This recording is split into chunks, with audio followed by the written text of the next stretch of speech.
El poder de ser invisible lo usaría cuando algo me da mucho miedo y me tengo que enfrentar a ello. Ahí lo usaría absolutamente.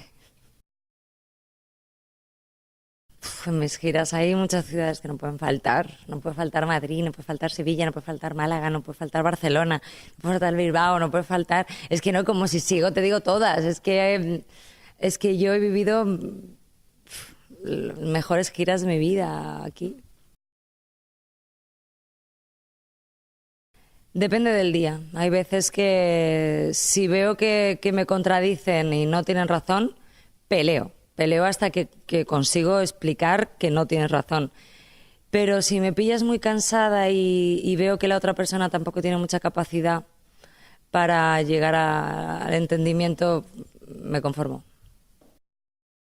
Pues mira, me pasa con la voz de Pablo Alborán, que tiene una voz muy especial y según la escucho, automáticamente me llega al pecho. Con Alejandro Sanz me pasa también, que son voces que tienen algo especial.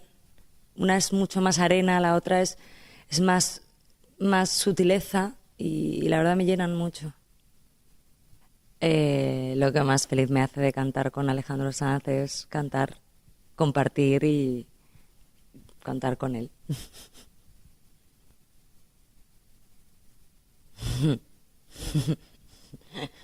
No, no voy a decir eso.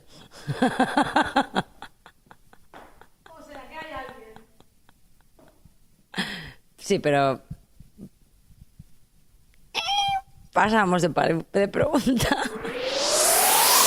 Cadena Díaz.